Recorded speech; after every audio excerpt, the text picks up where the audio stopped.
Smoking causes cancer. Smoking kills. புகைப்பிடித்தல் புற்றுநோயை உண்டாக்கும் மற்றும் உயிரை கொல்லும். Liquor drinking is injurious to health. மது அருந்துவது ஆரோக்கியத்திற்கு தீங்கானது. Be safe, don't drink and drive. பாதுகாப்பாக இருங்கள். குடித்துவிட்டு வாகனம் ஓட்டாதீர்கள்.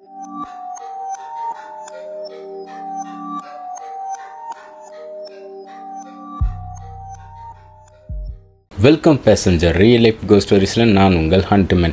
இன்றைய காணொலியில் 2 நண்பர்கள் சரக்கு வாங்கிட்டு போய் ஒரு இடத்துல அடிக்கிறாங்க. அடிச்சுட்டு திரும்பி வந்ததுக்கப்புறமா தான் தெரியுது போகக்கூடாத இடத்துல போயிட்டு அவங்க செய்யக்கூடாத ஒரு வேலையை செஞ்சுட்டும் வந்துடுறாங்க. அதனால் ஏற்பட்ட பாதிப்பை தான் இந்த காணொலியில் முழுமையாக நம்ம பார்க்க போகிறோம். கண்டிப்பாக இன்றைய காணொலியும் உங்களுக்கு நல்ல ஒரு திகில் அனுபவத்தையும் தருங்க, அதில் எந்தவித சந்தேகமும் இல்லை. இது போன்ற அமானுஷ நிகழ்வுகள் உங்களது வாழ்க்கையில் நடந்தால் கீழே தெரியுது இந்த மின்னஞ்சலுக்கு நீங்கள் ஷேர் பண்ணலாம். ஒருவேளை மின்னஞ்சலில் டைப் பண்ணது உங்களுக்கு கஷ்டமாக இருந்துச்சுன்னா வாட்ஸ்அப் நம்பர் கொடுக்குறங்க, அதில் போய்ட்டு வாய்ஸ் நோட்டாக கூட நீங்கள் ஷேர் பண்ணலாம். இது வரைக்கும் நம்ம சேனலில் நீங்கள் சப்ஸ்கிரைப் பண்ணாமல் பார்த்துட்டு இருந்தீங்கன்னா ஃபஸ்ட்டு சப்ஸ்கிரைப் பண்ணிக்கோங்க. பக்கத்தில் இருக்கிற பெல் பட்டன் அழுத்திட்டு நோட்டிஃபிகேஷன் ஆன்னு கொடுத்தீங்கன்னா நம்ம போடுற காணொலி எல்லாமே உங்களுக்கு தொடர்ந்து வந்துகிட்டே இருக்குங்க. இப்போ வாங்க நம்ம வீடியோக்குள்ளே போகலாம்.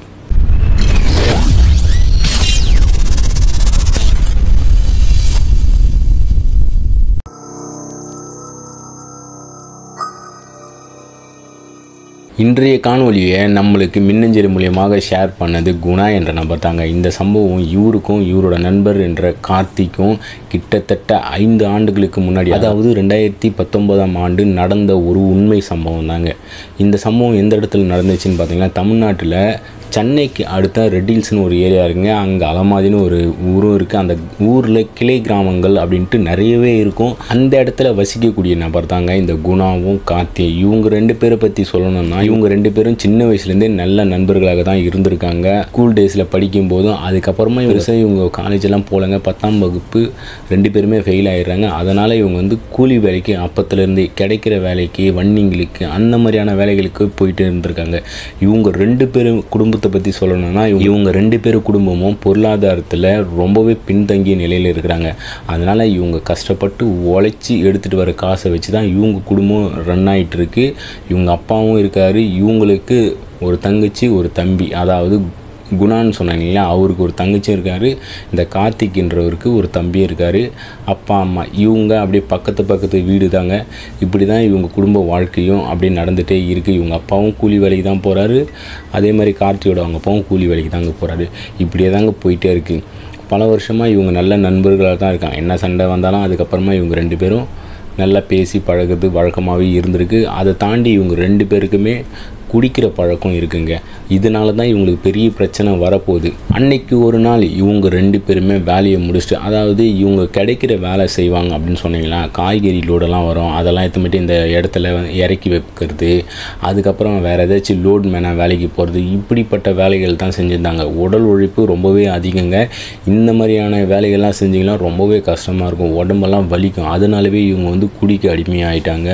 எப்போவுமே வேலையெல்லாம் முடிச்சுட்டு இரவு வரும்போது இவங்க குடிச்சிட்டு அதுக்கப்புறமா தான் வீட்டுக்கு வருவாங்க. ஏன்னா அப்போ தான் இந்த உடம்பு வலியெல்லாம் விட்டு போகும் அப்படின்றனால. இவங்களோட பெற்றோர்களும் இதை பற்றி பெருசாக கேட்கலங்க. ஏன்னா அவங்களுக்கு தெரியும் பசங்க ரொம்பவே கஷ்டப்படுறானுங்க, கொஞ்சமாச்சும் இந்த மாதிரி குடித்தா மட்டும்தான் அவங்களோட உடம்பு வலி சரியாகும் அப்படின்றனால அவங்க 2 பேரோட வீட்லேயும் கேட்கவே மாட்டாங்க. இவங்க டெய்லியும் குடிச்சிட்டு தான் வருவாங்க வீட்டுக்கு. அதை பெருசாக எதுவும் கண்டுக்கல. ஏன்னா அவங்க குடிக்கிற விஷயத்தை தாண்டி மற்ற விஷயத்தில் எல்லாமே கரெக்டாக தாங்க இருப்பாங்க. இந்த பொண்ணு கிண்டல் பண்ணுறது அந்த மாதிரியான விஷயங்கள்லாம் எதுவுமே கிடையாது. அதே சமயம் சம்பாதிக்கிற காசை இவங்க குடிக்கிறதுக்கு போக மிச்ச காசை அப்படியே இவங்க வீட்டில் கொடுத்துருவாங்க. அதனால் இவங்க 2 பேர் வீட்லேயும் எதுவுமே கேட்கலைங்க. இப்படியே இவங்க வாழ்க்கை ரொம்பவே நல்லாவே போயிட்டு இருந்து, அப்படி போயிட்டே இருக்கும்போது தாங்க இவங்க வாழ்க்கையில் பயங்கரமான ஒரு சில அமானுஷ விஷயங்களும் நடக்கவும் ஆரம்பிச்சுது. அன்னைக்கு காலையில் சனிக்கிழமை இவங்களுக்கு ஒரு ஃபோன் கால் வருது. தம்பி இது மாதிரி லோடு இறக்கணும், மொத்தம் 3 லாரி லோடு இறக்கணும் அப்படின்னு சொன்னோடனே இவங்களுக்கு கொஞ்சம் சந்தோஷம். ஏன்னா ஒரு லாரி லோடு இறக்குனா 1000 ரூபா கிடைக்குங்க, 3 லாரி இறக்கணுமா மொத்தம் 3000 ரூபா கிடைக்கும் அப்படின்ட்டு சந்தோஷத்தில் இவங்க என்ன பண்ணுறாங்கன்னா கிளம்பி போகிறாங்க. இவங்ககிட்ட ஒரு 2 வீலர் இருக்குது. அதாவது இந்த குணா இருக்கிறாங்க இல்லையா, அவர்கிட்ட தான் 2 வீலர் இருக்குது. இந்த கார்த்திக்கிட்ட 2 வீலர் கிடையாதுங்க. இந்த எங்கே போனாலும் இவங்க 2 பேரும் ஒன்றா தான் போவாங்க. உடனே இவங்க பைக் எடுத்துகிட்டு வீட்டில் சொல்லிவிட்டு இன்றைக்கி வர கொஞ்சம் நேரமாமா அப்படின்னு சொல்லிட்டு பைக் எடுத்துகிட்டு இவங்க கிளம்பி போயிடுறாங்க. போனவங்க அந்த 3 லாரி லோடையும் இறக்கி முடிச்சுட்டு சரியாக ஒரு 7 மணி அளவில் தான் அங்கேருந்து கிளம்புறாங்க. வரவங்க மச்சான் இன்றைக்கி சனிக்கிழமை நாளைக்கு ஞாயிற்றுக்கிழமை நம்ம நல்லா ரெஸ்ட் எடுக்கண்டா, இன்றைக்கே வந்து நம்ம நாளைக்கு தேவையான சரக்கும் வாங்கிட்டு போயிடலாம், இன்றைக்கி நிறைய வாங்கிட்டு போகலாம் அப்படின்ட்டு இவங்க என்ன பண்ணுறாங்கன்னா காசு வாங்கின கையோடு ஸ்ட்ரெயிட்டாக ஒயின் ஷாப்புக்கு தான் போகிறாங்க. ஒயின் ஷாப் போயிட்டு இவங்களுக்கு தேவையான அளவுக்கு சரக்கும் வாங்கிக்கிறாங்க. அப்படி எவ்வளோ வாங்கினாங்கன்னா ஒரு ஃபுல் பாட்டில், அதாவது 2 ஆஃபாக வாங்கிக்கிறாங்க. நைட்டு 1 குடிக்கணும், மறுநாள் காலையில் கொஞ்சம் குடிக்கணும் அப்படின்ட்டு இவங்க என்ன பண்ணுறாங்கன்னா வாங்கிக்கின்னு மாமிசம் இந்த சைடிஷ்லாம் இருக்குங்களா, அது எல்லாமே அசைவ பொருட்களாக வாங்கிக்கின்னு இவங்க எப்போவுமே தண்ணி அடிக்கிற ஒரு இடம் இருக்குங்க. அந்த ஸ்பாட்டுக்கு போனால் அந்த இடத்துல வந்து ரொம்பவே நிறைய பேர் வந்து கும்பலாக உட்காந்து குடிச்சிட்டு இருக்காங்க. அதனால் வந்து மச்சான் இங்கே வேணாம் வேறு எங்கேயாச்சும் போகலாம் அப்படின்ட்டு இவங்க அங்கேருந்து கிளம்பி கொஞ்சம் தூரம் போனோடனே ஒரு இருட்டான ஒரு இடம், அந்த இடத்துல ஒரு புளிய மரம் ஒன்று இருக்குங்க. அந்த புளிய மரத்தை பார்த்தோன்னே டே மாப்பிள்ளை அங்கே போய் சரக்கு அடிக்கலாம் அப்படின்ட்டு இவங்க பிளான் பண்ணிவிட்டு அந்த இடம் காலியாக இருக்குது அப்படின்ட்டு என்ன பண்ணுறாங்கன்னா அந்த புளிய மரத்துக்கிட்ட போயிட்டு இவங்க உட்காந்துக்கிறாங்க. பைக்கை விட்டுட்டு உட்காந்துட்டு அந்த இடத்துல என்ன பண்ணுறாங்கன்னா இவங்க சரக்கும் அடிக்கவும் ஆரம்பிச்சிடுறாங்க. அப்படி அடிக்க ஆரம்பிக்கும்போது இவங்களுக்கு ஒரு பழக்கமும் இருக்குங்க. அது என்னென்னா எப்போவுமே சரக்கு ஊற்றி மிக்ஸ் பண்ணதுக்கப்புறம் கொஞ்சம் பூமிக்கு, அதாவது இவங்க கூட இருந்த இன்னொரு நண்பர், அதாவது இவங்க ஊரையே சார்ந்த இன்னொரு நண்பர் வந்து இவங்க கூடயே இருப்பார் எப்போவுமே. அவர் வந்து ஒரு விபத்தில் வந்து இறந்தும் போயிட்டாருங்க. அந்த விபத்தில் இறந்து போனவருக்காக இவங்க வந்து எப்போவுமே குடிக்கும்போது 1 சொட்டு 2 சொட்டு வந்து கீழே விடுறது வழக்கமாகவே வச்சுட்டே இருந்திருக்காங்க. அது மாதிரி அந்த புளிய மரத்துக்கிட்ட போயிட்டு இவங்க என்ன செய்கிறாங்கன்னா சரக்கு ஊற்றி குடிக்கிறதுக்கு முன்னாடி அந்த 2 ட்ராப் எடுத்து ஊற்றிட்டு குடிச்சிட்டு அங்கேயே கிட்டத்தட்ட 12 மணி வரைக்குமே ஃபுல்லாக இவங்க குடிச்சிட்டு இருக்காங்க. அதாவது மறுநாள் அடிக்கலான்னு வாங்கிட்டு வந்தாங்களே அந்த பாட்டிலையும் சேர்த்து அந்த இடத்துல குடிக்கிறாங்க. ஏன்னா அவ்வளோ உடம்பு வலி, ரொம்பவே டயர்டாக இருக்குது, ரொம்பவே கஷ்டப்பட்டுருக்காங்க. இன்றைக்கி காசும் கொஞ்சம் கூட இருக்குன்ற ஒரே காரணனால இவங்க ஆளுக்கு 1/2 பாட்டில் கிட்ட குடிச்சிடுறாங்க. இவங்க 2 பேரும் சரியான போதையில் அந்த மரத்துக்கிட்டேயே வந்து மட்டையாகவும் கிடக்குறாங்க. கிட்டத்தட்ட ஒரு 2 மணி அளவில் இவங்களுக்கு ஃபோன் வருது. அது யாரும் இல்லை, குணாவோட அவங்க அம்மா தான் கால் பண்ணுறாங்க. என்னடா இவ்வளோ நேரம் ஆச்சு வரலையா அப்படின்றதுக்காக அவங்க வந்து கால் பண்ணுறாங்க. இவங்க வந்து ஃபோனே எடுக்கலைங்க. இவங்களுக்கு ஃபோன் வர்றது கூட தெரியல, அந்த அளவுக்கு போதையிலையும் இருந்திருக்காங்க. அதுக்கப்புறம் தொடர்ந்து இவங்க ஃபோன் வந்து அடிக்கிறதுக்குள்ளேயே இவருக்கு என்ன பண்ணுறாங்க, அதாவது கார்த்தின்னு சொன்னேன் இல்லைங்களா, அந்த நபருக்கு வந்து ஏதோ தூரத்தில் சத்தம் கேட்குற மாதிரியே என்ன பண்ணுறாங்கன்னா கண்ணை முழிச்சு கொஞ்சம் கொஞ்சமாக அப்படியே கண்ணை திறக்கிறாருங்க. போதையில் வந்து எப்படி இருப்பாங்க அந்த மாதிரி வந்து இவர் கண்ணையும் திறக்கிறாருங்க. திறந்து பார்த்தா இவர் பேர் எதிர்ச்சுங்க. அது என்னன்னா இவங்க பக்கத்தில் யாரோ ஒருத்தர் உட்காந்துட்டு இருக்காங்க. இவருக்கு நல்லாவே தெரியுது. ஆனால் இவருக்கு அங்கே உட்காந்துட்டு இருக்காங்களே அந்த மர்ம நபர், அவரோட முகம் மட்டும் சுத்தமாக தெரியலைங்க. முதுகு பொறுக்கமாக தான் தெரியுது இவருக்கு. இவர் பார்த்து பயத்தில் என்ன பண்ணுறதுன்னு தெரியல. பக்கத்தில் இருக்கிற குணாவை வந்து சீண்டுறாரு, குரலெல்லாம் கொடுக்கல, சீண்டி அசைக்கிறாரு. குணா வந்து சும்மா அப்படின்ட்டு ஒரு மாதிரி உளரவும் செய்கிறாருங்க. அதுக்கப்புறமா ரொம்ப நேரம் இவர் பயத்தில் என்ன பண்ணுறது அடித்த போதையெல்லாம் தெளிஞ்சு போயிட்டுருக்குங்க. அந்தளவுக்கு ஒரு மரண பீதியில் தான் இருந்திருக்காரு. அதுக்கப்புறம் சிலிப்பி அதாவது குணாவை எழுப்பி பார்த்ததுக்கப்புறமா குணாவை வந்து பிச்சு கண்ணை முழிச்சு அப்படியே திறந்து பார்க்குறாரு. அவருக்கும் பேர் எதிர்ச்சு. என்னென்னா அந்த நபர் வந்து இவங்க பக்கத்துலேயே தான் உட்காந்துட்டு இருக்காரு. ஆனால் இவங்க முகத்தை மட்டும் பார்க்க முடியல, முதுகு பக்கமாக திரும்பி பார்த்து உட்காந்துட்டு இருக்காரு. இவர் யாரா இந்த மர்மமான நபர், எப்படிடா இந்த இடத்துல வந்தார் அப்படின்ட்டு அலறி அடிச்சுன்னு எழுந்து 2 பேரும் உட்காந்து ஃபோனு, பர்ஸு, காசு இதெல்லாம் இருக்கான்னு பார்க்குறாங்களா. எல்லாமே அப்படியே இருக்குது, ஒன்று கூட மிஸ்ஸே ஆகலை. எழுந்துட்டு யாரா அது அப்படின்ட்டு இவங்க 2 பேருக்குள்ளேயும் சைலண்டாக பேசுகிறாங்க. அந்த நபர் உட்காந்துட்டு இருக்க தூரம் வந்து பார்த்திங்கன்னா இங்கேருந்து கொஞ்சம் தூரத்துலேயே தான் உட்காந்துட்டு இருக்காரு. அதாவது பின்னாடி முதுகு பக்கமாக தெரிகிற மாதிரி அந்த பக்கம் மூஞ்ச வச்ச மாதிரி உட்காந்துட்ருக்காரு. இவங்க 2 பேருக்குள்ள பேச யாரா இது, காசு எல்லாமே கரெக்டாக இருக்குது, திடீர்னு இந்த இடத்துல வந்து யாரா உட்காந்துருப்பாடின்னு கேட்கும்போது குணா வந்து அந்த இடத்துல என்ன சொல்கிறாருன்னா, பயப்படாத அதெல்லாம் ஒன்றும் இல்லை, நம்மள மாதிரி எவனாச்சும் குடிக்க கூட வந்துருக்கலாம், இங்கே அப்படியே உட்காந்துட்டு இருக்காண்டா அப்படின்னு சொல்லிட்டு இவர் சொன்னோடனே அதுவும் இருக்கலாம், இருந்தாலும் இந்த டைம்லடா மணி பார்க்குறாங்க, மணி சரியாக ஒரு 2-2:30 இருக்குங்க, இந்த டைம்லையடா அப்படின்ட்டு இவங்க 2 பேருமே பேசினு சரி ஒன்றும் இல்லை, நீ பொறுமையாக வந்து எல்லா பொருளையும் எடு, முதல்ல இங்கேருந்து கிளம்பலாம் அப்படின்ட்டு குணா சொன்னோடனே கார்த்தியும் சரின்ட்டு அப்படியே தட்டு மாதிரி எழுந்து 2 பேரும் இவங்க பார்க்குறாங்க. அந்த இடத்துல தான் இவங்களுக்கு ஒரு விஷயம் ஞாபகம் வருது. இவங்க ஒரு ஃபுல் பாட்டில் சரக்கு வாங்கினாங்க, அதில் 2 பாட்டிலாக கிடைச்சதில் பாதி பாட்டில் வந்து இவங்க குடிக்கிறதுக்கு முன்னாடியே மட்டியாயிட்டாங்க. அது அப்படியே தான் இருந்துச்சு. ஆனால் அந்த இடத்துல பார்த்தா அந்த சரக்கு வந்து காணும். இவங்க பார்த்துட்டு ஒரு மாதிரி ஷாக் ஆனாலும் ஒருவேளை இவன் எடுத்து குடிச்சிருப்பானா, ஒருவேளை நம்ம தான் குடிச்சோமா அப்படின்ட்டு இவங்க 2 பேருக்குள்ளே பேசினே நம்ம சரக்கே குடிக்கலடா, அதுக்கு முன்னாடியே மட்டையாயிட்டேன்டா அப்படின்ட்டு கார்த்தி வந்து சொல்கிறாரு. என்னடா சொல்கிறா அப்படின்ட்டு குணா கேட்குறேன். ஆமாண்டா அப்படின்னு சொன்னேன். சரி விட்றா, இப்போ என்னடா அது சரக்கடா முக்கியமாக, இங்கேருந்து கிளம்பலாம் வாடா நம்ம வாங்கிக்கலாம் அப்படின்ட்டு என்ன சொல்கிறாங்கன்னா, அவங்க வந்து கிளம்புறதுக்காக எல்லாமே எடுத்துகிட்டு பைக்கு கிட்டே போகிறாங்க. போகும்போது திடீர்னு ஒரு குரல் வந்து கேட்குதுங்க. அது என்ன குரல்னால், எனக்கு சரக்கு பத்தலை, சரக்கு வாங்கி கொடு அப்படின்னு கேட்டோடனே இவங்களுக்கு அப்படியே ஒரு மாதிரி உடம்பெல்லாம் சிலுத்து போயிடுது. ஏன்னா அந்த இடத்துல ஒரு நபர், மர்ம நபர் உட்காந்துட்ருக்காங்களா, அந்த நபர் தான் இவங்கக்கிட்ட சரக்கு கேட்குறாருங்க. அப்படி திரும்பி இவங்க திருன்னு முழிச்சிட்டு அப்படியே பார்க்குறாங்க, அந்த நபரையே பார்க்குறாங்க.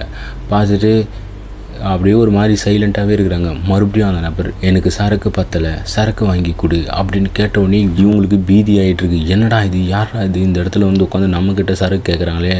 அப்போ தான் காட்டி சொல்கிறேன், டேய் நான் சொன்னல சரக்கு நம்மக்கிட்ட கொஞ்சம் இருந்தது, கண்டிப்பாக அந்த ஆள் தான் எடுத்து குடிச்சிருக்கணும் அப்படின்ட்டு. அது யாரானு இவங்க என்ன பண்ணுறாங்கன்னா, தைரியத்தை வர வச்சுக்கின்னு கிட்டப்பட்டு, என்ன யாருண்ணே நீ இங்கே வந்து உட்காந்துட்டு, எங்கள் சரக்கெல்லாம் நீ தான் எடுத்து குடிச்சியா அப்படின்ட்டு இவங்க ரெண்டு பேரும் ஒரு மாதிரி கொஞ்சம் வாய்ஸை வந்து ஏற்றி பேசுகிறாங்க அந்த நபர்கிட்ட. அந்த நபர் வந்து மறுபடியும் வந்து எனக்கு சரக்கு பத்தலை, சரக்கு வாங்கி கொடு அப்படின்ட்டு வந்து மறுபடியும் அந்த நபர் வந்து சொல்கிறாருங்க. இவங்களுக்கு ரெண்டு பேருக்குமே ஒன்றுமே புரியல, என்னடா இது நம்ம எத்தனை வாட்டி கேட்குது. ஆனால் இவங்க முன்னாடி போய்ட்டு அவங்களோட மூஞ்சை பார்க்குறங்க.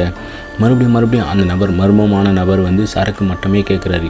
இவங்களுக்கு ஒன்றுமே புரியல, என்னடா பண்ணுறது அப்படின்ட்டு இவங்க என்ன பண்ணுறாங்க, டேய் கார்த்தி இது எதுவும் சரியில்லை, அது மாதிரி இருக்குடா, நம்ம கிளம்பிடலாம் அப்படின்ட்டு குணா வந்து சொல்கிறாருங்க. அதுவும் சரிதான்டா, நம்ம இங்கேருந்து முதல்ல கிளம்பலான்னு அப்படின்ட்டு இவங்க மறுபடியும் பைக்கு நோக்கி போகிறாங்க. போகும்போது அந்த நபரில், டேய் சரக்கு கேட்குறல, சரக்கு வாங்கி கொடுக்காம எங்கடா போகிறீங்க அப்படின்ட்டு குரல் வந்து கொஞ்சம் பலமாக இருக்குதுங்க.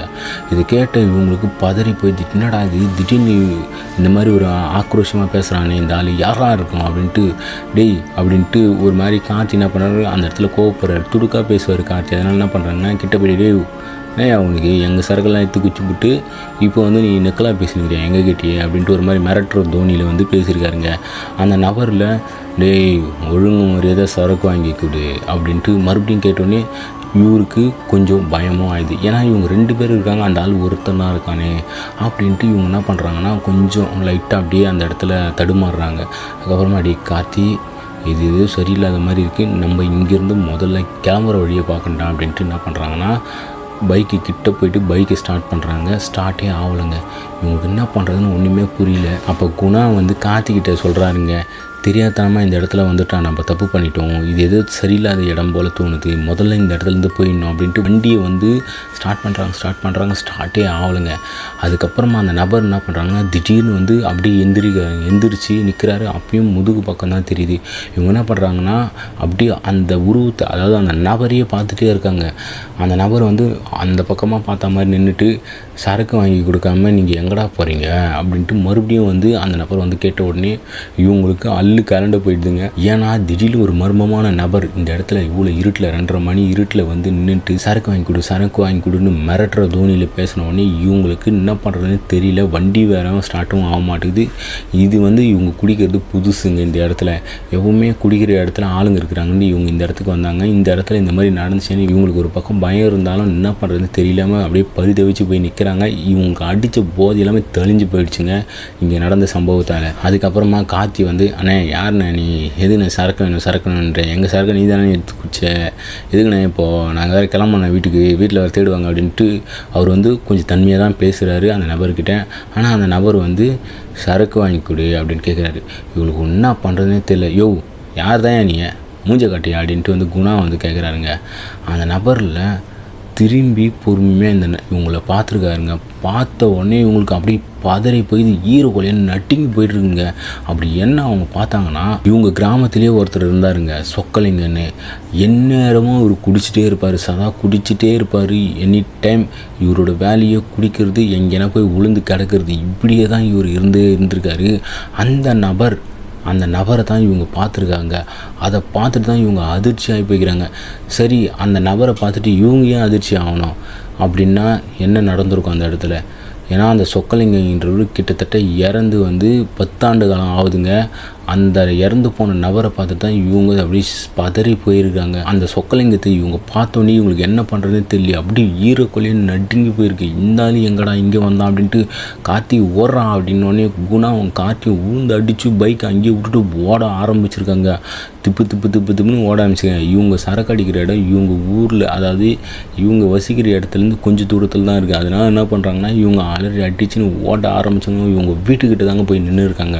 வீட்டுக்கிட்ட போய் நின்றுட்டு இருந்தாலும் இன்னுமாடா இங்கே சுற்றிட்டு இருக்கான் அப்படின்ட்டு இவங்க 2 பேருக்குள்ளேயே பேசிக்கிறாங்க. என்னடா மாப்பிள்ள இப்போது பைக்கு வேறு விட்டு வந்துட்டுமாடா, டே பைக்கு போனால் போது காலையில் கூட எடுத்துக்கலாம், கொஞ்சம் நேரத்தில் நம்ம உயிருக்கு உழ வச்சிருப்பானடா அந்த ஆள் அப்படின்ற மாதிரி அந்த இடத்துல வந்து இவங்க பேசிட்டு அப்படியே நின்றுட்டுருக்காங்க. வீட்டு வாசல்லையே நின்றுட்டு. ஏன்னா கிட்டத்தட்ட 10 வருஷத்துக்கு முன்னாடி இந்த சொக்கலிங்கன்ற நபர் வந்து குடிச்சிட்டு இறந்து போன இடமே அந்த இடம் தாங்க. அதாவது அந்த புளிய மரத்துக்கிட்ட தான் இவர் வந்து இறந்தும் போய் இருந்திருக்காரு. இது தெரியாமல் இவங்க வந்து அந்த இடத்துல போய் சரக்கும் அடிச்சிருக்காங்க. அப்படி அடித்ததின் விளைவாக தான் அந்த இடத்துல, அதாவது அந்த இடத்துல சுற்றிக்கிட்டு இருந்த சொக்கலிங்கத்தோட ஆன்மாவை வந்து இவங்க சீண்டியும் பார்த்துருக்காங்க. இது இல்லாமல் சரக்கு அந்த இடத்துல வச்சுருந்தாங்களே, அந்த சரக்கு குடித்ததும் அந்த ஆன்மா தான், அதை பத்தலன்னு திரும்பி கேட்குறதும் அந்த துஷ்ட ஆன்மா தான். இது தெரியாமல் போயிட்டு அந்த இடத்துல அவங்க ஏன் வந்து மாட்டிக்கினாங்க. இதோட முடிஞ்சுதான்னு பார்த்தோம்னா அதுதாங்க இல்லை. இதுக்கப்புறம் தான் இவங்களுக்கு பயங்கரமான ஒரு சம்பவமும் நடக்க போகுது. அது என்னன்னு பார்த்தோம்னா இவங்க போனாங்க ஏன்னா அதுக்கப்புறமா இவங்க 2 பேரும் பேசி வச்சு இங்கே நடந்த எந்த சம்பவத்தை வீட்டில் சொல்லக்கூடாதுரா அப்படின்னு சொல்லிட்டு இவங்க 2 பேரும் வீட்டுக்கு போகிறாங்க. வீட்டுக்கு போனதுக்கப்புறமா அவங்க வீட்டில் பயங்கரமாக திட்டவும் செய்கிறாங்க. இவ்வளோ நேரம் எங்கடா போயிட்டீங்க அப்படி இப்படின்னு திட்டுனதுக்கப்புறமா குணா வீட்டில் வந்து சாப்பாடு போட்டு சாப்பிட்டு தூங்குறா அப்படின்னு சொல்கிறாங்க. வேணாம்மா எனக்கு பசிக்கல அப்படின்னு சொல்லிட்டு அவர் என்ன பண்ணுறா, படுத்து தூங்கிறாருங்க. கார்த்தி வீட்லேயும் சேம் அதே தான் நடந்திருக்கு. அதுக்கப்புறம் அவரும் படுத்து தூங்கிட்டார். மறுநாள் காலையில் பொழுது விடிஞ்சதுக்கப்புறமா சரியாக ஒரு 10 மணி அளவில் தான் இவங்க வீட்டை விட்டு வெளியே வராங்க 2 பேருமே. கார்த்தியும் சரி குணாவும் சரி. வந்ததுக்கப்புறம் இவங்க 2 பேரும் ஒருத்தர் பார்த்து நடா மாப்பிள்ள வீட்டில் ஏதாச்சும் சொல்லிட்டியா அப்படின்னு கேட்குறாங்க. நான் இதை பற்றியுமே ஒன்றுமே சொல்லலை, நீ ஏதாச்சும் சொன்னியா? இல்லை நானும் சொல்லலை. சரி இது அப்படியே விடு, இதுக்கப்புறம் அந்த இடத்துல நம்ம போய் சரக்கும் அடிக்கக்கூடாதுரா அப்படின்ட்டு இவங்க என்ன பண்ணுறாங்கன்னா முடிவும் எடுக்கிறாங்க. அப்படி முடிவு எடுத்த இவங்க அதுக்கப்புறமா அந்த பக்கமே போகலைங்க. அந்த இடத்துல போய் சரக்கும் அடிக்கலை. அதுக்கப்புறமா அன்றைக்கி நைட்டு, அதாவது அன்றைக்கி ஞாயிற்றுக்கிழமை இல்லைங்களா, இந்த சம்பவம் நடந்தது சனிக்கிழமை. ஞாயிற்றுக்கிழமை என்ன பண்ணுறாங்கன்னா இவங்க போய்ட்டு சரக்கு வாங்கிட்டு வழக்கம் போல் ஒரு 7 மணி அளவில் இவங்க எப்போவுமே உட்காந்து குடிப்பாங்க இல்லையா, அந்த இடத்துக்கும் போகிறாங்க. அப்படி போயிட்டு அந்த இடத்துல உட்காந்து குடிக்கிறதுக்காக ஆரம்பிக்கிறாங்க. அப்படி ஆரம்பிக்கும்போது யாரோ ஒரு நபர் வந்து இவங்களை நோக்கி நடந்து வரா மாதிரி நல்லாவே தெரிஞ்சிருக்குங்க இருட்டில். அப்படி அந்த இடத்துல கார்த்தி வந்து டே மாப்பிள்ளை யாரோ ஒருத்தன் நம்மளை நோக்கி நடந்து வரான்டா அப்படின்ட்டு இவர் வந்து சொல்கிறாரு. கிட்டத்தட்ட அந்த புளிய மரத்துக்கிட்ட அந்த சைட்லேருந்து தான் நம்பர் ஒருத்தர் வந்து இவங்களை நோக்கி வேகமாக வந்துட்டு இருக்குது. இவர் பார்க்குறாரு. பார்த்துட்டு இவங்க 2 பேரும் கார்த்தி வந்து குணா கிட்ட சொன்னி குணா திரும்பி பார்க்குறாங்க. ரொம்ப தூரத்துலேருந்து தான் பார்த்துட்டே இருக்காங்க. அந்த நபர் வந்து இவங்க 2 பேரும் எதிர்நோக்கியே வந்துகிட்டே இருக்காரு. இதை பார்த்து இவங்களுக்கு புரிஞ்சு போயிடுங்க அது சொக்கலிங்க தான் வரான் அப்படின்ட்டு. மாப்பிள்ளை நம்ம இந்த இடத்துல இருக்கவே கூடாது அப்படின்ட்டு இவங்க என்ன செய்கிறாங்கன்னா அந்த இடத்துலேருந்து அந்த பாட்டிலு ஊற்றி வச்சிருந்த சரக்கு எல்லாத்தையும் எடுத்துகிட்டு ஓடவும் ஆரம்பிக்கிறாங்க. அதாவது அந்த கிளாஸில் ஊற்றி வச்சிங்க அதை மட்டும் அந்த இடத்துல மடங்கு குடிச்சிட்டு மற்ற எல்லாத்தையுமே அந்த சரக்கு பாட்டிலெலாம் தூக்கிட்டு ஓடவும் ஆரம்பிக்கிறாங்க. அப்படி ஓட ஆரம்பிக்கும்போது இவங்க வண்டி தானே கொண்டுட்டு வந்தாங்க. ஒரு விஷயம் சொல்ல மறந்துட்டுங்க. அது என்னென்னா இவங்க நைட்டு வந்து வண்டியை வந்து அந்த புளிய மரத்துக்கிட்டேயே விட்டுட்டு போயிருப்பாங்க. மறுநாள் காலையிலே இவங்க பல் வளர்க்குறதுக்காக 10 மணி தானே எழுந்து வந்தாங்க. அப்படி பேசிகிட்டே வந்து இந்த மோட்டர் சைக்கிளும் எடுத்துகிட்டு போயிட்டாங்க, அதாவது பைக்கும் எடுத்துகிட்டு போயிட்டாங்க. அவங்க வீட்டில் கேட்கும்போது ஃப்ரெண்டு ஒருத்தர் எடுத்துகிட்டு போயிட்டாரு அப்படின்னு சொல்லிட்டாருங்க. அதை நான் சொல்ல மறந்துட்டேன், அதனால தான் இப்போ நான் சொல்கிறேன். அதுக்கப்புறமா அந்த நபரை பார்த்தோன்னே இவங்க சரக்கெல்லாம் குடிச்சிட்டு அங்கேருந்து பைக்கை ஸ்டார்ட் பண்ணி எடுத்துகிட்டு வேகமாக இவங்க வந்து கிளம்பிடுறாங்க. இவங்க போயிட்டு ஒரு இடத்துல நின்றுட்டு பேசுகிறாங்க. என்னடா மாப்பிள்ளை இப்படி ஆயிடுச்சு, என்ன பண்ணுறதுனே தெரியலடா, என்னடா இருந்தாலும் நம்மளை துரத்தி வரான், எனக்கு வேறு பயமாகுதுடா எனக்கு அப்படின்ட்டு கார்த்தி வந்து அந்த இடத்துல சொல்லிட்டு குணா கிட்ட சொல்லி ரொம்பவே பயப்படுறாங்க. குணா அதுக்கு என்ன சொல்கிறாங்கன்னா, மச்சான் இது எப்படியாச்சும் நம்ம சரி பண்ணி ஆகணும், இல்லைன்னா கண்டிப்பாக இருந்தாலும் நம்மளை விடவே மாட்டான்டா, அவன் ஒரு பயங்கரமான குடிக்காரன், நம்மளை ஏதாச்சும் பண்ணிட்டான், நம்மளை ஏதாச்சும் கொண்டுட்டான், நம்ம என்னடா பண்ணுறது அப்படின்னு இவங்க 2 பேருமே யோசிச்சிட்டே இருக்காங்க. அப்படி யோசிச்சிட்டே இருக்கும்போது இவங்க ஊருக்குள்ளேயே ஒரு விஷயம் நடக்குது. இவங்க ஊருக்குள்ளே ஒரு பெரிய ஒரு அம்மன் கோயில் ஒன்று இருக்குதுங்க. அந்த கோயிலில் வந்து இந்த ஆடி மாதம் கூழ் ஊற்றி இந்த மாதிரி திருவிழா கிடா வெட்டி கிடா விருந்தெல்லாம் போட்டு நல்ல விசேஷமாக பண்ணுவாங்களாம். அந்த சமயம் வரப்போது அடுத்த வாரம் ஞாயிற்றுக்கிழமை அந்த மாதிரி விசேஷம் நடக்க போது. இந்த வாரத்துலேருந்தே இந்த விழா சிறப்புகள்லாம் வந்து இந்த கோயில்கிட்ட வந்து நல்ல ஏற்பாடுகள்லாம் பண்ணிகிட்டே இருக்காங்க. அப்போ தான் இவங்களுக்கு ஒரு விஷயம் புரியுது. இவங்க என்ன சொல்லலாம், மாப்பிள்ளை இந்த மாதிரி வந்து நம்ம ஏரியாவில் நம்ம கோயில் திருவிழா வந்து இது மாதிரி வரப்போது இல்லை இல்லையா, இந்த மாதிரி இது பண்ண போகிறாங்களா, கும்பஞ்சோறு போட போகிறாங்கடா அப்படின்னு சொல்லுவாங்க கிராமத்திலலாம். பொதுவாக இந்த கடா வெட்டி ஃபுல்லாக அப்படியே படையல் மாதிரி போட்டு அது எல்லாத்தையுமே வந்து சாமிக்கு படைச்சிட்டு அதுக்கப்புறம் மக்கள் வந்து சாப்பிடுவாங்க. அந்த விஷயம் வந்து நடக்க போது அப்படியே பேசிட்டு இருந்தேன். சரிடா இதை பற்றி எதுக்குடா இந்த நேரத்தில் சொல்லுங்கிற, ஏற்கனவே நம்மளுக்கு தலைமையில் கத்தி இருக்கிற மாதிரி இவ்வளோ பெரிய பிரச்சனை போயிட்டு இருக்கடா அப்படின்ட்டு வந்து பேசிகிட்டே இருக்கும்போது அது ஒன்றும் இல்லைடா நான் சொல்கிறேன் அப்படின்ட்டு இவங்க என்ன பண்ணாங்க, இவங்க 2 பேருமே பைக் எடுத்துகிட்டு அந்த கோயிலுக்கிட்ட வந்து இந்த பைக்கை நிப்பாட்டிட்டு இவங்க வந்து அந்த கோயிலுக்கிட்ட நடந்து போகும்போது அந்த இடத்துல பிச்சை எடுக்கிற ஒரு நபர் வந்து இவங்களையே உத்து பார்த்துட்டே இருக்காருங்க. இவங்களே பார்த்துட்டே இருக்கும்போது இந்த பக்கம் அந்த பக்கம் இவங்க 2 பேருமே வாடான்ட்டு குணா வந்து எதுவுமே சொல்லாமல் வந்து கூட்டிகிட்டு போயிட்டே இருக்காரு. ஆனால் அந்த நபர் வந்து இவங்க 2 பேருமே உத்து பார்த்துட்டே இருக்காரு. என்ன இவர் நம்மளே உத்து பார்க்குறாரு அப்படின்ட்டு கார்த்தி மனசில் ஒரு எண்ணம் ஓடிட்டே இருக்குங்க. அப்படி ஓடிட்டே இருக்கும்போது திடீர்னு அந்த நபர் அந்த பிச்சைக்காரன் இருக்காங்க இல்லையா, அந்த பிச்சைக்காரன் திடீர்னு இவங்க 2 பேருக்கிட்டையும் வந்து அவன் உங்கள் பின்னாடி தான் இருக்கிறான், அவன் உங்களை துரத்திட்டு தான் வரான், அவன் உங்களை விடமாட்டான் அப்படின்னோடனே குணாவும் சரி கார்த்தியும் சரி அந்த இடத்துல மிரண்டு போயிடறாரு. என்னடா இந்த பிச்சைக்காரன் வந்து திடீர்னு இந்த மாதிரி சொல்கிறானே அப்படின்ட்டு இவங்க 2 பேரும் ஷாக் ஆகிட்டு அவரை பார்க்குறாங்க. பார்த்துட்டு குணா கேட்குறாரு, ஐயா என்ன ஐயா சொல்கிறீங்க? ஆமாம், நீ எதுக்காக இங்கே வந்தன்னு எனக்கு தெரியும், நீ வந்த நோக்கத்தை நான் சொல்லிட்டேன், எப்படியாச்சும் நீ பொழைச்சிக்கோ அப்படின்ட்டு வந்து இவர் சொன்ன உடனே இவர் என்ன பண்ணுறாரு குணா, ஐயா எங்களை வந்து எப்படியாச்சும் காப்பாற்றுங்க, இதுலேருந்து நான் எங்கே போகிறதுன்னு தெரியாதனால தான் இந்த இடத்துல நான் வந்தேன் அப்படின்னு வந்து சொல்கிறாரு. கார்த்திக் ஒன்றுமே புரியல, என்னடா இவன் ஏதோ சொல்கிறான் அந்தாலும் ஏதோ சொல்கிறான் அப்படின்னு குழம்பி போய் தான் நிற்கிறாரு. அந்த இடத்துல அதாவது இந்த பிச்சைக்காரன் என்ன சொல்கிறாருன்னா, உன் பின்னாடி தான் அவன் இருக்கிறான், உங்களை பின்தொடர்ந்து வந்துகிட்டே இருப்பான், அவன் கேட்குறது நீங்கள் கொடுக்குற வரைக்கும் அப்படின்ட்டு அந்த பிச்சைக்காரன் சொன்னோடனே இவருக்கு விளங்கலைங்க. அதுக்கப்புறமா கொஞ்சம் புரிகிற மாதிரி சொல்லுங்க ஐயா அப்படின்ட்டு அந்த இடத்துல கேட்கணுன்னா அவன் உங்ககிட்ட என்ன கேட்டான் அப்படின்ட்டு அப்படியே யோசிச்சுட்டு அதுக்கப்புறமா அந்த குணா சொல்கிறாருங்க, இது மாதிரி சரக்கு வேணும்னுட்டு. அவன் கேட்டதை நீ செஞ்சிரு, இல்லைன்னா அவன் உங்கள் 2 பேருமே விடவே மாட்டான், ஏன்னா அவன் வேறு உங்கள் ஊர் வேறு, கண்டிப்பாக உங்களை பின்தொடர்ந்து வந்து உங்களோட உயிருக்கே ஆபத்தாகிற மாதிரி ஒரு சில விஷயம் பண்ணக்கூடிய ஆள் தான் அவன், ஏதாச்சும் ஒன்று நடக்கிறதுக்கு முன்னாடி அவன் கேட்டதை பண்ணிவிடுங்க அப்படின்னு சொல்லிட்டு அந்த பிச்சைக்காரன் மறுபடியும் போய்ட்டு அந்த இடத்துல போய்ட்டு உட்காந்துடுறாருங்க. இந்த குணா பேக்கெட்லேருந்து ஒரு 200 ரூபா எடுத்துகிட்டு போய்ட்டு அந்த பிச்சைக்காரங்கிட்ட போட்டுட்டு நாங்கள் போய்ட்டு வரையா நான் பண்ணிவிட்டு வந்து சொல்கிறேன் அப்படின்ட்டு அங்கேருந்து கார்த்தி கூப்பிட்டு போகிறாரு. டேய் என்னடா பேசுகிறேன், அந்த ஆள் என்னடா சொன்னான், நீ என்னடா செய்கிற, ஒன்றுமே புரியல டி. அந்த ஆள் வந்து அதாவது சொக்கலிங்க நம்ம பின்னாடியே வந்து சுற்றிகிட்டே இருக்கிறான்டா ஆன்மா மாதிரி, அதனால தான் இந்த இடத்துல வந்து நான் வந்தேன். ஏன்டா இந்த இடத்துல வந்தேன், உனக்கு எப்படி தெரியும் அந்த ஆள் அப்படின்னு சொன்ன உடனே, இதுக்கு முன்னாடி அதாவது ஒரு 2 வருஷத்துக்கு முன்னாடி இதே மாதிரி ஒரு பிரச்சனையால் இவங்க ஏரியாவில் வந்து ஒருத்தர் வந்து பாதிக்கப்பட்டிருக்காருங்க. ஆனால் இந்த விஷயம் வந்து கார்த்திக்கு தெரியவே தெரியாதுங்க. அந்த சம்பவம் நடக்கும்போது கார்த்தி வந்து சொந்த ஊர்லேயே இல்லை, கிட்டத்தட்ட 1 மாத காலம் வந்து அவங்க சொந்தக்கார வீட்லேயே இருந்திருக்காரு. அது ஏன்னா இவங்க ஏரியாவில் வந்து கைகலப்பாகி ஒரு சண்டையாகிட்டுருக்கு, அதனால் வந்து போலீஸில் ஏதாச்சும் பிரச்சனை ஆகிடுமோ அப்படின்ட்டு அவங்க சொந்தக்கார ஊரில் வந்து 1 மாதம் வந்து இருக்க வச்சுருக்காங்க. அதுக்கப்புறம் இவங்க வந்திருக்காங்க. அந்த சமயத்தில் நடந்த ஒரு சம்பவத்தை வந்து இவர் வந்து பெருசாக அவர்கிட்ட சொல்லலைங்க, அதை பற்றி அவருக்கு எதுவுமே தெரியல. அப்போ தான் சொல்கிறாரு, இந்த மாதிரி குணா சொல்கிறாரு, என்னென்னா நம்ம ஊரில் ஒருத்தர் இருக்கான் இல்லையா, அவனை வந்து பின்தொடர்ந்து இவன் வந்திருக்கான், சேம் இதே மாதிரி தானே அவங்க வந்து இந்த இடத்துல கேட்டாங்க. அவர் வந்து கோயிலுக்காக வரும்போது தான் அந்த நபர் வந்து பிச்சைக்காரன் வந்து ஏந்து வந்து இந்த மாதிரி உன் பின்னாடி அவன் வரான், நீ என்ன பண்ணிட்டு வந்தேன்னு கேட்கும்போது அந்த இடத்துல அந்த விஷயத்தெல்லாம் சொன்னதுக்கப்புறம் தான் அதுக்கு ஒரு தீர்வை வந்து அவர் சொல்லி விட்டார்றான். அதே இப்போ எனக்கு யோசனை வந்து அதனால தான் இந்த கோயிலுக்கிட்ட நான் வந்தேன் அப்படின்னு அந்த இடத்துல வந்து இவர் வந்து சொல்கிறாருங்க. உடனே கார்த்தி வந்து ஏதோ சொல்கிற, எனக்கு ஒன்றுமே புரியல, இந்த பிரச்சனையிலேருந்து நம்ம வெளியே வந்தால் அதுவே போதும் அப்படின்னு கார்த்தி சொல்கிறாருங்க. உடனே இவங்க 2 பேரும் என்ன செய்கிறாங்கன்னா பைக் எடுத்துகிட்டு கிளம்பி ஒயின் ஷாப்புக்கும் போகிறாங்க. அப்படி போனவங்க அந்த இடத்துல வந்து ஒரு ஃபுல் பாட்டிலை வாங்கிக்கிட்டு கொஞ்சம் அசைவமும் வாங்கிக்கிட்டு ஸ்ட்ரெயிட்டாக அந்த புளிய மரத்துக்கிட்டே போகிறாங்க. அப்படி போகும்போது சரியாக என்ன டைம் இருக்குன்னு பார்த்தீங்கன்னா ஒரு 9-9:30 கிட்ட இருக்குங்க.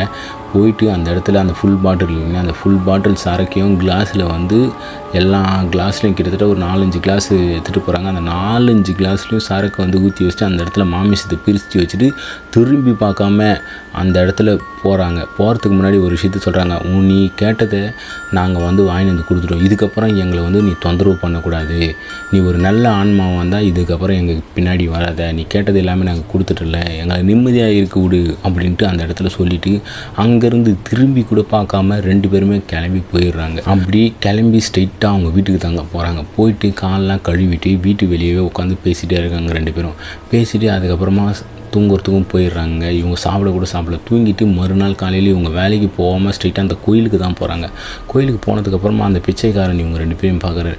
பார்த்துட்டு அந்த பிச்சைக்காரங்கிட்ட இவங்க போயிட்டு 2 பேரும் ஐயா நீங்கள் சொன்னது எல்லாமே நான் பண்ணிட்டேன் அப்படின்னு சொன்னோன்னையும் அந்த இடத்துல அவர் என்ன சொல்கிறாருன்னா, இப்போ நீ கோயிலுக்குள்ளே போய் சாமி கும்பிட்டு விபூதி வச்சுட்டு கோயிலை 3 வாட்டி சுற்றிட்டு கொஞ்ச நேரம் உட்காந்துட்டு அதுக்கப்புறமா இங்கேருந்து கிளம்பி இப்போ உங்கள் 2 பேருக்கும் இதுக்கப்புறம் எந்த ஒரு பிரச்சனையுமே ஆகாது அப்படின்ற மாதிரி அந்த பிச்சைக்காரன் சொன்னாருங்க. அப்படி சொன்னதுக்கப்புறமா இவங்க அதையே செஞ்சுருக்காங்க. செஞ்சுட்டு அங்கேருந்து அந்த பிச்சைக்காரன்கிட்ட சொல்லிவிட்டு நாங்கள் போயிட்டு வரோம்யா அப்படின்ட்டு அங்கேருந்து கிளம்பியும் போகிறாங்க. அதுக்கப்புறமா சரியாக 1 மாத காலகட்டம் வரைக்குமே இவங்களுக்கு எந்த ஒரு பிரச்சனையுமே வரல. அதுக்கப்புறம் அந்த 1 மாதம் இருக்குங்களா, அந்த 1 மாதம் வரைக்குமே அந்த இடத்துல இவங்க வந்து குடிக்கிறதுக்கும் போகவே போகலங்க. இவங்க 2 பேரும் வேறு ஒரு இடத்துக்கு குடிக்கிற இடமா அந்த ஸ்பாட்டை வந்து மாற்றிட்டுருக்காங்க. 1 மாத காலகட்டத்துக்கு அப்புறமா இவங்க என்ன செய்கிறாங்கன்னா, மறுபடியும் அந்த நபர்கிட்ட, அதாவது அந்த பிச்சைக்காரன் இருக்கான்னு சொன்னாங்களா, அந்த நபர்கிட்ட வந்து போய் கேட்குறாங்க, ஐயா 1 மாதம் கிட்ட ஆயிடுச்சு, இதுக்கப்புறம் எங்களுக்கு எந்த ஒரு பிரச்சனையுமே இல்லை, இதுக்கு வரையும் நல்லா தான் இருக்கிறோம் அப்படின்னு சொன்னோடனே அந்த சாமியார், அதாவது அந்த சாமியார் இல்லை பிச்சைக்காரன், அதாவது இந்த சாமியார்லாம் இந்த கழுத்தில் வந்து ருத்ராட்ச மாலை, இந்த காவி வேஷ்டி தாடியெல்லாம் வச்சுட்டு ஒரு மாதிரி இருப்பாங்களா யாசகம் வாங்குறவங்க, அந்த மாதிரி தான் அந்த நபர் இருந்திருக்காரு. ஒரு சாமியார்னு சொல்ல முடியாது, பிச்சைக்காரன்னு சொல்ல முடியாது, ஒரு 2மே கலந்த மாதிரி ஒரு நபர் தாங்க. அவர்கிட்ட போய்ட்டு இது மாதிரி சொன்னதுக்கப்புறம் உங்களுக்கு இருந்த பிரச்சனையெல்லாம் நான் தீர்ந்துடுச்சுன்னு சொன்னேன்ல, இதுக்கப்புறம் நீங்கள் எதை நினச்சும் பயப்பட வேண்டாம், கவலைப்பட வேண்டாம், நீங்கள் வந்து சந்தோஷமாக இருக்கலாம். என்னை பொறுத்த வரைக்கும் இதுக்கப்புறம் அந்த இடத்துக்கு போகாமல் இருந்தீங்கன்னா கண்டிப்பாக உங்களுக்கு எந்த ஒரு பிரச்சனையுமே வராது, நீங்கள் நல்லா இருங்க அப்படின்ற மாதிரி சொல்லிவிட்டு இவங்கள ஆசீர்வாதமாக பண்ணி அனுப்பி விட்டுறாங்க. அதுக்கப்புறமா இந்த கார்த்தியும் குணாவும் குடிக்கிறத கொஞ்சமாக அப்படியே நிப்பாட்டிகிட்டு இருக்காங்க. இப்போ வந்து அவங்க 2 பேருமே குடிக்கிறத சுத்தமாகவே விட்டுருக்காங்க. ஏன்னா இந்த குடியால் தான் இவ்வளோ பெரிய பிரச்சனை வந்தது. அந்த குடியால் நம்ம உயிரே போகிறதுக்கும் ஒரு சூழல் வந்து ஏற்பட்டுச்சு. ஆனால் நல்ல வேளை நம்ம வந்து தப்பிச்சிட்டோம் அப்படின்ற ஒரு காரணத்தினால இந்த குடியை வந்து நிப்பாட்டிகிட்டு இருக்காங்க. இன்றைக்கி சுத்தமாக வந்து அவங்க எல்லாத்தையுமே நிப்பாட்டிருக்காங்க.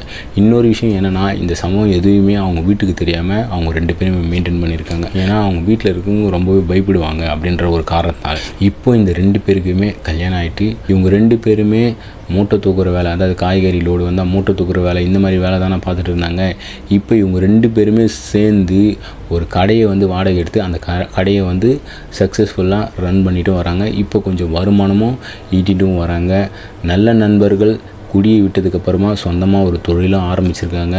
அவங்களுக்கு நம்ம வாழ்த்துக்களும் தெரிவிச்சுக்கிறோம். இந்த கதையை நம்மளுக்கு பகிர்ந்த குணாக்கும் ஒரு நன்றி தெரிவிச்சுக்கிறோம். இளைஞர்கள் எல்லாமே இந்த குடிக்கிறதெல்லாம் விட்டுட்டு ஒரு தொழில் செய்கிறோமோ, ஏதோ ஒன்று என்ன ஒரு வேலைக்கு போகிறோமோ, அந்த வேலையில் உண்மையாக இருக்கிறோமோ, நல்லா கஷ்டப்பட்டு உழைச்சி மேலே வருமோ, இல்லைன்னா தொழில் செஞ்சு அதில் மேலே வருமோ அப்படின்ற எண்ணங்களை வந்து மனசுக்குள்ளே வச்சு நம்பிக்கை எல்லா விஷயத்தையும் செய்யுங்க. அதை விட்டுட்டு இந்த குடிக்கிறது, சிகரெட்டு, கஞ்சா இது போன்ற போதைப் பொருட்களுக்கெல்லாம் இளைஞர்கள் அடிமையாகாமல் இருந்தாலே நாடு வந்து நல்லாவே இருக்குங்க. இன்றைய காணொலியை இத்தோடு முடிச்சுக்கலாங்க.